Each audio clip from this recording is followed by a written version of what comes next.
you want to speak some footy. Yeah, let's go through the game. So the second part is, let's go chronologically. So the Port Geelong game, my question here is you've obviously already put Chris Scott on the table and what are Geelong going to present to challenge Port? But Port's midfield has been absolutely huge in the last 6 weeks in particular, and very few have been able to quell it. And in round 9, Port Adelaide went over to GMHBA and were absolutely smashed the Cats early. That won't happen again. Well, no, and in the end, that was on Geelong's home deck. They were 7-0 only weeks earlier. So to see that performance was one out of the box. And as I said to you, the Port Adelaide can put in like an absolute 10 out of 10 performance, and that's what you're looking for in September. I think that Ken's got them cherry ripe. I think that they're going to be very hard to beat, but Geelong may well be one of those clubs that can actually challenge them, test them, unpack them, and they don't mind. They don't mind Adelaide Oval either. I think Adelaide Oval and GMHBA have got some similarities in terms of shape. GMHBA is a little skinnier, but Adelaide Oval's not far away from that. But it's going to be fascinating. The question will be around Tom Hawkins. If he's available, would he come back in? And that'll play itself out over the next couple of days. But I think that's Jason Horne-Francis, Butters, Rosie. They don't find themselves in the centre bounce together as much as we did early in the year, and I think that's been a great coaching move. Willem Drew will run with. You'd think that has to be Dangerfield. Probably Dangerfield. I think maybe Holmes, Tom Stewart. I think Holmes is their most damaging midfielder right now, but I don't think he's a great matchup for Willem Drew. I think McEntee will go to Tom Stewart after the centre bounce. Got a great record against Tom Stewart. Just on the finals wild card, Ollie Wines was the other one that I was going to mention, who's form. Just popped up, and he had 33 in this particular game in round 9. So he started the season slow, and we were wondering, was he going to be able to recapture his form, and has he dropped away? He and Trevor spoke, but the fact that those guys have kept keeping on, they're not the engine room anymore. They can be the cream on the cake, so they're loving that role. So that being said, the finals wild card for me with Farrell and Houston out, Connor Rosie was drafted as a halfback. Really? So the 2018 Sanford Grand Final as an 18-year-old dominated across halfback, very good aerially, and does give you that zip and change of movement. So I think with Wines and Drew and Horne-Francis and Butters and the emergence of Mead and Burgon on the wing, I think they can afford to do something a little bit different with Rosie, who's not going great. He's not in great form. I wouldn't mind seeing him across halfback because I'm looking at it going that they were such weapons for them, Houston and Farrell across halfback. Rosie's played there before. He was recruited from North Adelaide as a halfback. Just go watch his 2018 Grand Final in the Sanford. I think that's something that Ken Hinkley may have up his sleeve and you could use as a bit of a surprise move in this game. So you know Ken relatively well. Yeah. Has he got that in him? Would he make a move like that? I don't think he'll start that way. And that doesn't make it wrong. No. But I suppose he's got that to go to. Well, the other thing, you go, well, Port Adelaide won 8 out of their last 9 and they're in really good form and Connor Rosie's the captain and you want to start him he's played centre forward. And you want to start him where the action is and he can do a lot of damage centre forward. But I'm going, okay, well, he's done it before. There's clearly a position there that needs to be filled. And I think his run and carry and his zip across half back, as well as his aerial prowess as well, I think that's something that they could explore.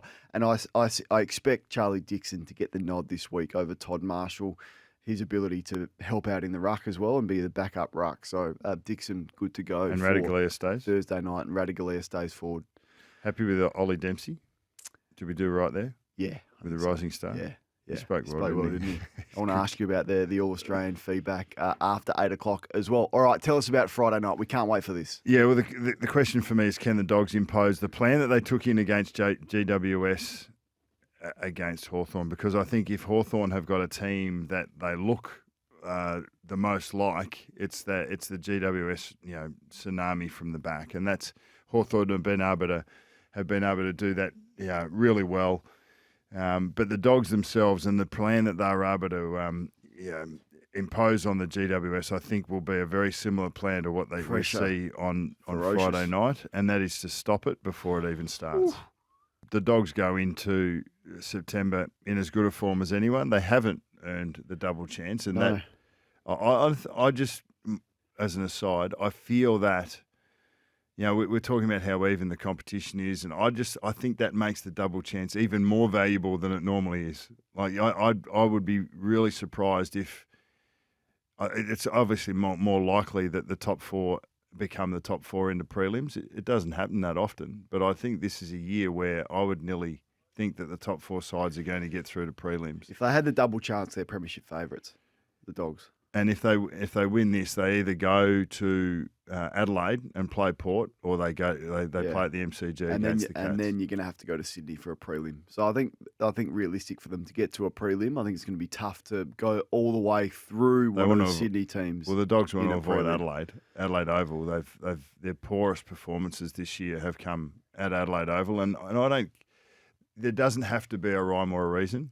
If something has if there's a history and if there's evidence that something is taking place, you don't need to know exactly why. But the players, the coaches, they understand it, and it feeds into your next performance. But in this one, it's going to be a fascinating game, and it doesn't matter if you're a Dog supporter or a Hawthorn supporter. I think everyone is fascinated for what they're going to see in this game. I just love the fact that they've built a forward line that's really dangerous, but at the same time, in the air and being able to score from it. But their pressure on the GWS halfbacks was huge. Whitfield picked up 40-odd, but was largely ineffective comparative to where he's been throughout the season.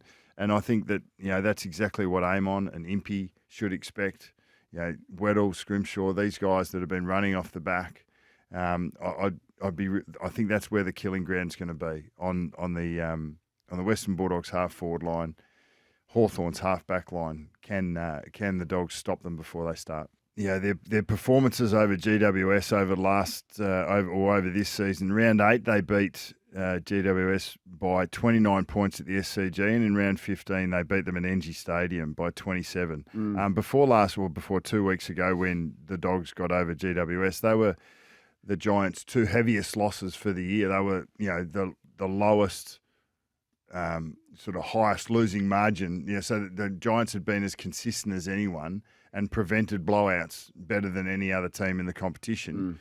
But Sydney have still been able to best them twice. The question I've got is, have they got the goods? Bringing Parker and Mills back into that mix that was so good in the first 2/3 of the year, and buffering those injuries. Papley's the wild card for Sydney. Yep. Whilst is his ankle well enough and good enough, close enough to 100%? Because if it is, his body and his mind are going to be more ready for a final series than they've ever been before.